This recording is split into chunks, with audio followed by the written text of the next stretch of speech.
ఇది శారీరక వాంఛల విషయం కాదు. ఇది జీవన అవసరాల విషయం కాదు. ఇది సంపద గురించి కాదు. ఇది అధికారం గురించి. అధికారం మనిషిలో దాగి ఉన్న అసలు స్వభావాన్ని ఎలా బయటికి లాగుతుందనే విషయం గురించి. మనిషి సమాజంలో జీవించడానికి కొన్ని నియమ నిబంధనల నియంత్రణలతో పెరిగాడు.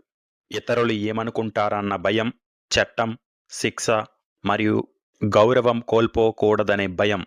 ఇవి మనల్ని నియంత్రించే కనిపించని ఆనకట్టలు.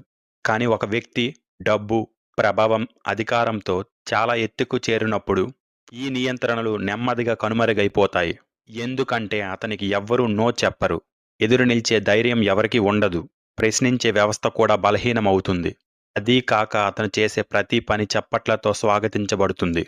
అక్కడ నుంచి మెదడులో ఒక మార్పు ప్రారంభమవుతుంది. నేను మిగతా వారిలా కాదు అనే భావన పెరుగుతుంది. ఆ స్థితిలో ఇతర మనుషులు సామాన్యుల్లాగా కనిపిస్తారు. వారు ఉపయోగించవలసిన వస్తువుల్లా కనిపిస్తారు. సాధారణ మనిషికి శారీరక సంబంధం అంటే దగ్గరతనం, అనుబంధం, ఆనందం. కానీ అధికారం చేత పాడైన మనుషులకు అది ఒక ప్రకటన. నా ముందు ఎవ్వరూ నిలబడలేరు అన్న అహంకారం. అందుకే ఎప్స్టైన్ ఫైల్ సంఘటనలో మనం చూసేది కూడా ఇదే. బలహీనులను లక్ష్యంగా చేసుకోవడం, భయపెట్టడం, వారి ఆర్తనాదాలను ఆనందించడం.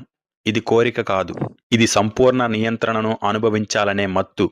బలహీనులపై ఆధిపత్యం చూపడం మెదడుకు ఒక విచిత్రమైన ఉత్సాహాన్ని ఇస్తుంది. అదే క్రూరత్వానికి పునాది. కానీ ఈ మత్తు ఎందుకు పుడుతుంది? ఒక సాధారణ మనిషి చిన్న చిన్న విషయాలలో సంతోషం పొందుతాడు.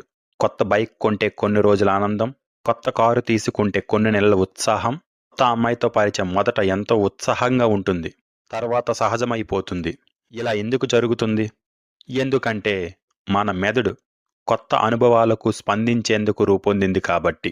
ఒకే రకమైన అనుభవం పదే పదే వస్తే అది ఒక సాధారణంగా మారుతుంది. మన పూర్వీకులు వేటాడి ఆహారం సంపాదించేవారు. ఒక్కసారి తిన్న తరువాత జీవితాంతం సంతృప్తిగా కూర్చుంటే వారు బ్రతికేవారు